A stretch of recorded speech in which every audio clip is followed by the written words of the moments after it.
বিসমিল্লাহির রহমানির রহিম। ভৈরব আদর্শ ডিগ্রি কলেজের অনলাইন ক্লাসের পক্ষ থেকে 2020-2021 শিক্ষাবর্ষের ছাত্রছাত্রীদের শুভেচ্ছা। আমি মোহাম্মদ শের আলী, প্রভাষক পৌরনীতি অ্যাসোসিয়েশন, ভৈরব আদর্শ ডিগ্রি কলেজ, দ্বীপাশা অভয়নগর, যশোর। আজকে তোমাদের সামনে যে ক্লাসটা আলোচনা করা হবে, পৌরনীতি অ্যাসোসিয়েশনের প্রথম পত্রের 4th অধ্যায়ে ই গভর্নেন্স, ইলেকট্রনিক গভর্নেন্স, সুশাসন। ই গভর্নেন্স কি? ই গভর্নেন্সের উদ্দেশ্য, ই গভর্নেন্সের ও বাংলাদেশ সম্পর্কে বিস্তারিত আলোচনা করেছে। বিশ্বের বিভিন্ন সংস্থা ই গভর্নেন্স সম্পর্কে যেসব আলোচনা করেছে সেগুলো গত ক্লাসে আলোচনা করেছে। আজকে তোমাদের সামনে যেটা আলোচনা করা হবে সেটা হচ্ছে ই গভর্নেন্সের উদ্দেশ্য, ই গভর্নেন্সের বৈশিষ্ট্য এবং সুশাসন ও ই গভর্নেন্সের সুবিধা। প্রথমেই আমরা দেখি ই গভর্নেন্স এর উদ্দেশ্যটা কি। ই গভর্নেন্সের প্রধান উদ্দেশ্য হচ্ছে তথ্য অধিকার, প্রতিটি মানুষের তথ্য অধিকার, প্রতিটি নাগরিকের অধিকার। সরকারি কার্যাবলীতে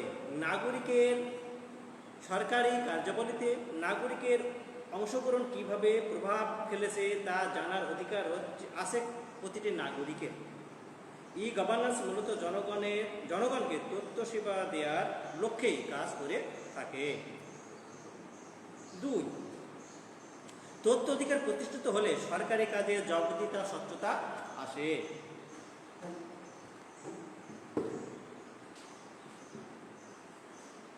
আচ্ছা, তথ্য অধিকার প্রতিষ্ঠিত হলে সরকারি কাজে জবাবদিহিতা, স্বচ্ছতা নিশ্চিত করা যায়। বলা যায় যে যেখানে গোপনীয়তা রক্ষা করা হয় সেখানে দুর্নীতি সম্ভাবনা থাকে। দুর্নীতি ও গোপনীয়তার মধ্যে খুবই ঘনিষ্ঠ সম্পর্ক বিদ্যমান। অন্যদিকে ই গভর্নেন্স এইরূপ গোপনীয়তা থাকে না বলেই প্রশাসনিক কাজে স্বচ্ছতা বৃদ্ধি পায়, জবাবদিহিতা নিশ্চিত করা যায় এবং দুর্নীতি হ্রাস পায়। 3, জনগণের জন্য সরকার যেসব সেবার ব্যবস্থা করে থাকে তা যদি জনগণ জানা না থাকে, এর গ্রহণ প্রক্রিয়া কোথায়, কখন পাওয়া যাবে ইত্যাদি তথ্য যদি জানা না থাকে, জনগণের পক্ষে এইসব সেবা গ্রহণ করা সম্ভব নয়। যদি জনগণ খুব সহজে এইসব বিষয়ে প্রয়োজনীয় তথ্য পেতে পারে, তবে তা সরকারি সেবা গ্রহণে জনগণকে উৎসাহিত করবে, যথাযথ সেবা নিশ্চিত করতে সহায়ক ভূমিকা পালন করবে। ই গভর্নেন্স এক্ষেত্রে বড় সহায়ক মাধ্যম। জনগণের দোরগোড়ায় তথ্য পৌঁছে দেওয়াই হলো ই গভর্নেন্সের মূল উদ্দেশ্য। ই গভর্নেন্স প্রসারের মাধ্যমে সরকারি কার্যক্রম জনগণের অংশগ্রহণ বৃদ্ধি পায়। গতানুগতিক আমলাতান্ত্রিক বাধা অতিক্রম করে জনগণকে সরকারি তথ্যের জন্য বসে থাকতে হয় না। দ্রুত ও সহজে যে কোনো বিষয়ে জনগণ তথ্য সেবা পেতে পারে। সেই সাথে জনগণ খুব সহজেই তাদের মতামত সরকারকে জানাতে পারে। এর মাধ্যমে সহজেই পাবলিক ও প্রাইভেট সেক্টরের মধ্যে কার্যকরী সম্পর্ক গড়ে উঠতে পারে। এইরূপ সম্পর্ক উন্নয়নের মাধ্যমে প্রশাসনিক, অর্থনৈতিক ও রাজনৈতিক উন্নয়ন সাধন করা হলো ই গভর্নেন্সের উদ্দেশ্য।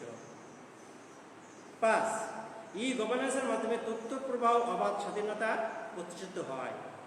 এইরূপ অবাধ তথ্য প্রবাহ, জ্ঞান বিজ্ঞান গবেষণা সাধারণ জনগণকে উৎসাহিত করতে পারে বলে তা শিক্ষা গবেষণার ইতিবাচক ভূমিকা রাখে। 6, ই কমার্সের উন্নয়ন সাধন মাধ্যমে দেশে ব্যবসা বাণিজ্যের উন্নয়ন সাধন করা ই গভর্নেন্সের অন্যতম উদ্দেশ্য। ই গভর্নেন্স জনগণকে প্রযুক্তিগত সহায়তা দিতে সরকার ই কমার্সের প্রয়োজনীয় অবকাঠামো তৈরি করে দেয়।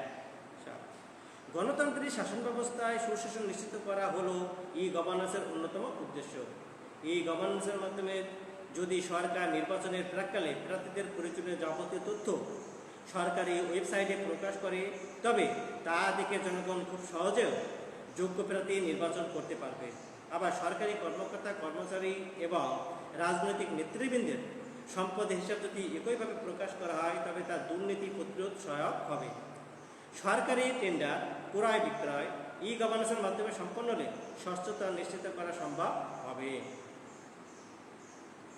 সার্বিকভাবে গণতন্ত্রের ভিত্তিকে মজবুত করে সুশাসন প্রতিষ্ঠায় ই গভর্নেন্স কার্যকরী ভূমিকা পালন করে। সর্বশেষ উপরোক্ত আলোচনার প্রেক্ষিতে আমরা বলা যায় ই গভর্নেন্স মূল উদ্দেশ্য হচ্ছে স্বচ্ছতা, জবাবদিহিতা নিশ্চিত করা, জনগণের প্রয়োজনীয় তথ্য সরবরাহ নিশ্চিত করা এবং চূড়ান্তভাবে সুশাসন প্রতিষ্ঠা করা, যেখানে গণতন্ত্র থাকবে শক্তিশালী রূপে এবং জনগণ অংশগ্রহণমূলক শাসন প্রতিষ্ঠিত সেখানেই হতে হবে। এটা হচ্ছে ই গভর্নেন্সের উদ্দেশ্য। এখন দেখি আমরা ই গভর্নেন্সের বৈশিষ্ট্যগুলো কি।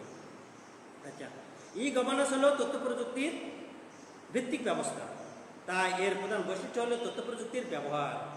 তথ্য প্রযুক্তি এবং তথ্য যোগাযোগ প্রযুক্তির ব্যবহারের মাধ্যমে ই গভর্নেন্সকে বাস্তবায়ন করা হয়।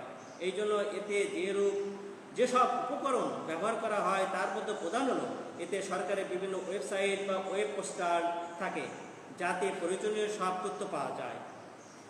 গ্রাফিক্যাল ইউজার ইন্টারফেস GUI তাৎক্ষণিক যোগাযোগের জন্য, messaging, IM audio video conferencing যোগাযোগ, সাধারণ ইমেল সুবিধা ইত্যাদি এর সাথে সংশ্লিষ্ট থাকবে।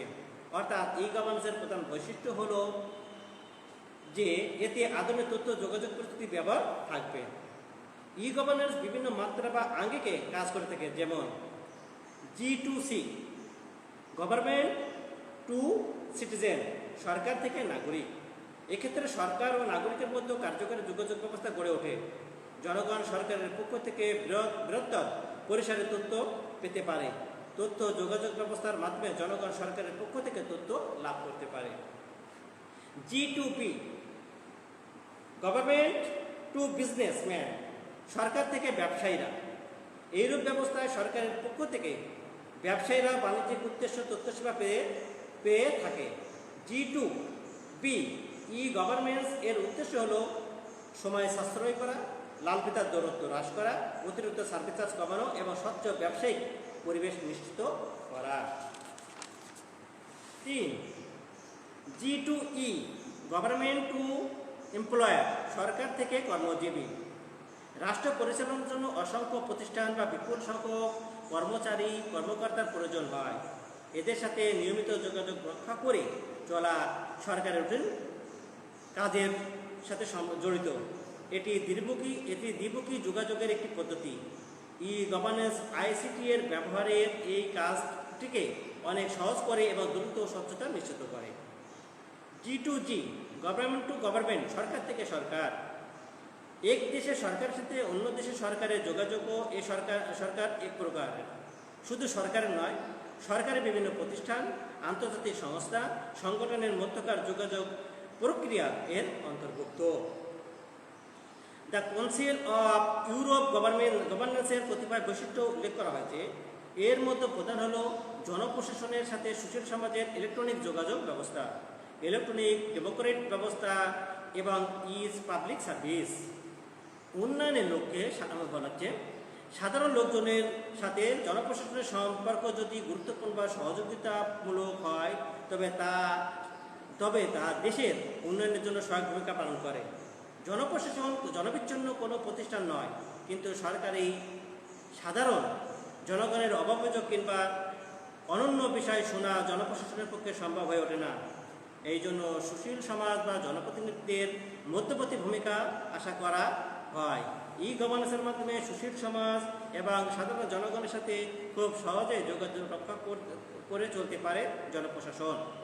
এতে জনপ্রশাসনের যেমন কার্যকরী ভূমিকা পালন করে থাকে, সেই সাথে তাদের কাজের দক্ষতা ও জবাবদিহিতা বৃদ্ধি পায়।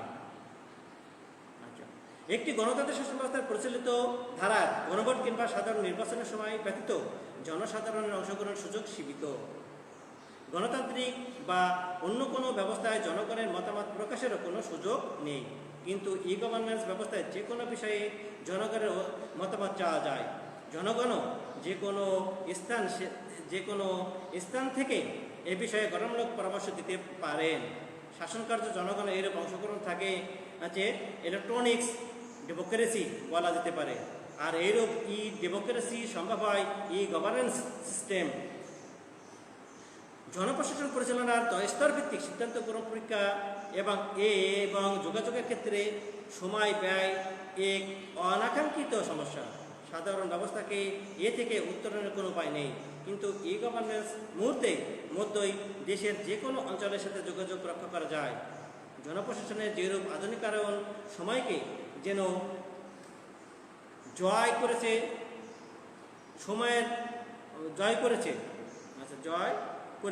সময়ের বাধা অতিক্রম করে ই প্রশাসনের কাজকে করেছে গতিশীল, নির্ভরযোগ্য, নিরাপদ এবং সাশ্রয়ী। ই গভর্নেন্স মূলত আলাদা কোনো বস্তু বা বিধান নয়, বরং এটি হলো পরিচালিত পদ্ধতি, শাসন ব্যবস্থার আধুনিক পদ্ধতির ব্যবহার। এরূপ শাসন ব্যবস্থায় বৈশিষ্ট্যসমূহ তাই পরিচালিত যে কোনো শাসন পদ্ধতির পরিমার্জিত সংস্করণ বা মূলত সাধিত ও কম্পিউটার ভিত্তিক যোগাযোগ ব্যবস্থাকে ই গভর্নেন্স হিসেবে আমরা আলোচনা করতে পারি। এখন আমরা আলোচনা করব সুশাসন ও e governance. Good governance and governance. E governance সুশাসনের মূল কথা হল আইনের শাসন, অংশগ্রহণ, জবাবদিহিতা, স্বচ্ছতা এবং গণতন্ত্রের শাসন, যা পূর্বের অধ্যায়ের আলোচনা করা হয়েছে। ই গভর্নেন্সের শাসন কার্য জনগণের অংশগ্রহণে সরকারের স্বচ্ছতা ও জবাবদিহিতা নিশ্চিত করতে কাজ করে। এদিক থেকে ই গভর্নমেন্ট সুশাসন নিশ্চিত করার এক বড় উপায়। সুশাসনের জন্য প্রয়োজন হলো প্রাতিষ্ঠানিক স্বচ্ছতা ও জবাবদিহিতা। জনপ্রতিনিধি ও প্রশাসন স্বচ্ছতা নিশ্চিত করার জন্য পরিচালিত আইন প্রয়োগের চেয়ে ই গভর্নেন্স বেশি কার্যকারী, কেননা ই পদ্ধতির কোথায় কোনো অসামঞ্জস্য থাকলে তা খুব সহজে খুঁজে বের করা সম্ভব। আমলাতান্ত্রিক পদ্ধতিগত গোজামিন দেওয়ার কোনো সুযোগ ই গভর্নেন্স থাকে না। প্রত্যেকের কাজের প্রয়োজনীয় দলিল বিভিন্ন উপায় সংরক্ষিত থাকে, তাই ফাঁকি দেওয়ার কোনো সুযোগ থাকে না। যে কারণে ই গভর্নেন্স জবাবদিহিতা ও স্বচ্ছতা রক্ষা করা সহজ বা যা সুশাসনের জন্য আবশ্যক। সুশাসনের প্রাণ হল শাসনকার্য জনগণের অংশগ্রহণ। আধুনিক গণতান্ত্রিক শাসন ব্যবস্থার বিপুল জনসংখ্যার কারণে সরকারি অংশগ্রহণ করা সম্ভব নয়। প্রতিনিধিত্বমূলক শাসন ব্যবস্থায় জনপ্রতিনিধিত্বের মাধ্যমেও সবসময় জনমতের সুষ্ঠু প্রতিফলন ঘটে না, কিন্তু এই গভর্নেন্সের জনগণ সরকারি রাষ্ট্রীয় ব্যাপারে মতামত প্রদানের সুযোগ পায়। এদিক থেকে ই গভর্নেন্স হলো সরকারের অংশগ্রহণমূলক একটি পদ্ধতি। দুর্নীতি দমন হলো সুশাসনের অন্যতম প্রত্যয়। ই গভর্নেন্সের মাধ্যমে দুর্নীতিকে শূন্যের কোঠায় নামিয়ে আনা সম্ভব। সম্পদের সর্বোত্তম ব্যবহার নিশ্চিত করে সুষ্ঠু বন্টন করা যায় ই গভর্নেন্সের মাধ্যমে, এই শাসনের মাধ্যমে। বর্তমানকালে প্রতিটি সমাজে নানা মত ও নানা স্বার্থ গোষ্ঠীর উপস্থিত দেখা যায়। এসব মত ও স্বার্থের মধ্যেও সমন্বয় সাধন করে সবার মনে দেশপ্রেম বৃহত্তর ঐক্য জাগ্রত করা হলো সুশাসনের কাজ। ইলেকট্রনিক মাধ্যম ও ই গভর্নেন্স ব্যবস্থা এই কাজটিকে অত্যন্ত দক্ষতা ও সফলতার মাধ্যমে সাথে করতে পারে। জনমত গঠনের আধুনিক শক্তিশালী মাধ্যম হচ্ছে এই শাসন ব্যবস্থা। যেসব প্রক্রিয়া প্রতিষ্ঠান প্রাপ্য সম্পদের সর্বোচ্চ ব্যবহার নিশ্চিত করে সমাজের চাহিদা পূরণের সক্ষম এবং ফলাফল সৃষ্টি করে, সেসব সম্পদের নিয়ন্ত্রণবান সিদ্ধান্ত গ্রহণকারীদের হাতে থাকেই বলে কার্যকারিতা ও দক্ষতার নিরিখে সুশাসন। আর এই প্রক্রিয়া সুনিয়ন্ত্রিত পদ্ধতি করতে পারে ই শাসন ব্যবস্থা। বস্তুত সুশাসন প্রতিষ্ঠার একটি বড় উপায় হলো ই গভর্নেন্স বা ই শাসন ব্যবস্থা। আগামী ক্লাসে তোমাদেরকে পড়ানো হবে ই গভর্নেন্সের সুবিধা আর ই গভর্নেন্সের অসুবিধা এবং ই গভর্নেন্সের প্রতিবন্ধকতা। ঠিক আছে, আল্লাহ হাফেজ। আজকে এই পর্যন্ত।